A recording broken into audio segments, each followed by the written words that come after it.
आज की वीडियो में हम बात करेंगे संविधान के आर्टिकल 193 के बारे में। इससे पहले कि मैं इस आर्टिकल के बारे में बात करना स्टार्ट करूं, मैं आपको एक बहुत ही बेसिक सी चीज क्लेरिफाई कर देता हूं कि एक मेंबर ऑफ स्टेट लेजिस्लेचर या विधायक जो होता है वो असल में हाउस का मेंबर या विधायक उस समय बनता है जब वह अपने पद की ओथ यानी शपथ ले लेता है।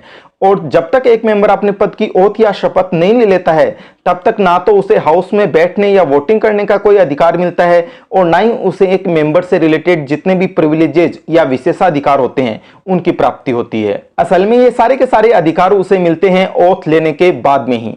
अब सवाल यहां पर यह बनता है कि अगर बिना ओथ लिए ही कोई व्यक्ति अगर हाउस में बैठ जाता है या फिर हाउस में होने वाली वोटिंग में पार्टिसिपेट कर लेता है तो फिर क्या होगा। इसी बात का जवाब दिया गया है इस आर्टिकल में पूरी डिटेल में। इस आर्टिकल के प्रोविजंस के मुताबिक इन 3 सिचुएशन में अगर कोई व्यक्ति हाउस में बैठता है या हाउस में होने वाली वोटिंग में पार्टिसिपेट करता है तो उसे पर डे यानी प्रतिदिन के हिसाब से 500 रुपए की पेनल्टी देनी पड़ेगी। कौन कौन सी हैं ये 3 सिचुएशन? फर्स्टली, अगर कोई व्यक्ति ओथ लेने से पहले या ओथ लिए बिना ही हाउस में बैठ जाता है या वोटिंग में हिस्सा ले लेता है। सेकेंडली, अगर वो व्यक्ति जानता है कि वो एक मेंबर के तौर पर हाउस में बैठने के लिए क्वालिफाइड नहीं है या फिर उसकी जो मेंबरशिप है वह डिस्क्वालिफाइड कर दी गई है, लेकिन फिर भी वो हाउस में बैठ जाता है या फिर हाउस की वोटिंग में हिस्सा ले लेता है।